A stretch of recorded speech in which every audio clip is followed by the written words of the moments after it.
রামনবমী উপলক্ষে শিলিগুড়িতে দেখা গেল সম্প্রীতির এক অনন্য উদাহরণ।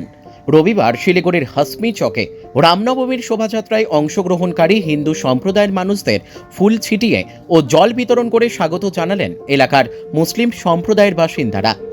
প্রতি বছরের মতো এবারও শিলিগুড়ি শহরে রামনবমী উপলক্ষে আয়োজন করা হয় বিশাল শোভাযাত্রার। শহরের একাধিক রাস্তা দিয়ে কয়েক কিলোমিটার দীর্ঘ পদযাত্রায় অংশ নেন লক্ষাধিক মানুষ। এই শোভাযাত্রায় অংশ নেওয়া রামভক্তদের উদ্দেশ্যে হাসমি চকের মুসলিম সম্প্রদায়ের মানুষেরা ফুল ছিটিয়ে শুভেচ্ছা জানান এবং হাতে তুলে দেন জলের বোতল। এই ঘটনাটি শহরের সম্প্রীতির পরিবেশকে আরও একবার দৃঢ় করে তুলেছে। সকল ধর্মের মানুষের এমন মিলন ঘটিয়ে শিলিগুড়ি দেখালো ধর্ম আলাদা হলেও হৃদয়ের বন্ধন একই। Bureau report news capsule.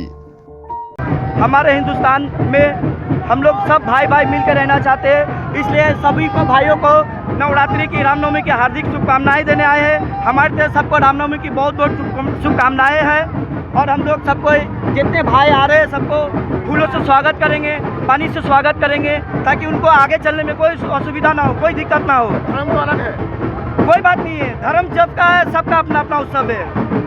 आप भी आज रामनवमी सेलिब्रेट कर रहे हैं? जी जी जरूर सेलिब्रेट के लिए आप लोग दिख ही रहे हैं। हम लोग सब भाइयों का फूलों से स्वागत कर रहे हैं। कितने लोग हैं हम लोग यहाँ पे सब भाई भाई मिलके हम लोग 20-25 लोग हैं, जिसमें सब हिंदू मुस्लिम सबको ही मिलके कर रहे हैं हम लोग। आपका नाम? रुस्तम आलम।